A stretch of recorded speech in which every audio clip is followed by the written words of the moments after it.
بسم الله الرحمن الرحيم. عن أبي هريرة رضي الله تعالى عنه قال قال رسول الله صلى الله تعالى عليه وسلم: تنكح المرأة لأربع: لمالها ولحسبها وجمالها ولدينها فاظفر بذات الدين تربت يداك. رواہ البخاری. نبی کریم صلی اللہ علیہ وسلم نے ارشاد فرمایا، عورت سے نکاح چار چیزوں کی بنیاد پر کیا جاتا ہے: اس کے مال کی وجہ سے، اس کے خاندانی شرف کی وجہ سے، اس کی خوبصورتی کی وجہ سے، اور اس کے دین کی وجہ سے. اور فرمایا، تو دیندار عورت سے نکاح کر کے کامیابی حاصل کر.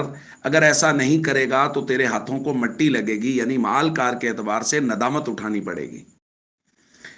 دوستو، یہ بہت بڑا بنیادی اصول ہے نکاح کے باب میں جو نبی پاک صلی اللہ علیہ وسلم نے بیان فرمایا ہے. اور یہ اصول ہے لڑکے والوں کے لیے، کہ لڑکے والے اپنے لڑکے کے لیے رشتہ دیکھ رہے ہیں کسی بچی کا، تو اس بچی میں کون کون سی صفات عام طور پہ دیکھی جاتی ہیں معاشرتی طور پہ. وہ سب سے پہلے دیکھا جاتا ہے، یعنی عام طور پہ، کہ جی یہ صفت ہے کہ وہ مالدار ہے، یا یہ صفت ہے کہ خاندانی شرف بڑا ہے، یا یہ صفت ہے کہ وہ خوبصورت ہے، یا یہ صفت ہے کہ اس کے اندر دینداری ہے. تو ان میں سے کسی ایک بنیاد پہ نکاح کیا جاتا ہے. حضور نے فرمایا، اگر کامیاب نکاح چاہتے ہو، اگر ایسا نکاح چاہتے ہو جو نسلوں میں بھی خیر کو منتقل کرے، تو پھر دینداری کی بنیاد پہ نکاح کرو. بھائی، یہ ہے نبی پاک صلی اللہ علیہ وسلم نے جو ہمیں بتایا ہے کہ دینداری کو دیکھو. ہمارے ہاں جب لڑکی کا رشتہ دیکھنے کے لیے لوگ جاتے ہیں، سب کچھ پوچھتے ہیں سوائے دینداری کے. یعنی جس چیز کا حضور نے کہا ہے اس چیز کا نہیں پوچھتے.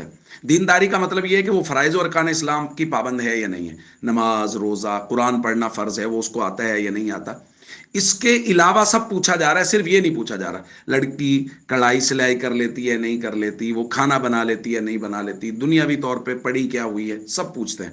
نماز پڑھتی ہے یا نہیں پڑھتی، نہیں پوچھتے. قرآن پڑھی ہوئی ہے یا نہیں پڑھی ہوئی، تلفظ اچھے ہیں یا نہیں، کوئی نہیں پوچھتا. تو بھائی اسی وجہ سے بگاڑ بھی ہیں.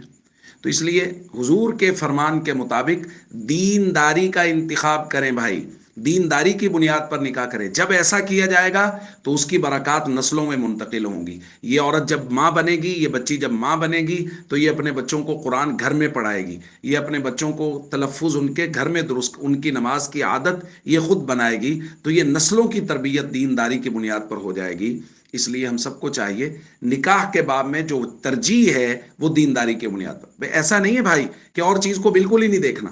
سب سے پہلے دینداری کو دیکھیں، اور اس کے بعد بالکل باقی چیزوں کو بھی دیکھیے کہ وہ اسکول کیا پڑھی ہوئی ہیں، دیکھیے کہ وہ کڑھائی وغیرہ کر لیتی ہیں، دیکھیے کہ وہ کھانا کیا بنا لیتی ہیں. لیکن سب سے پہلے وہ چیز جو حضور نے بیان فرمائی ہے اس پر بھی غور کیجئے، اور اس کی طرف بھی ہم سب کو ضرور توجہ کرنی چاہیے. السلام علیکم ورحمۃ اللہ وبرکاتہ.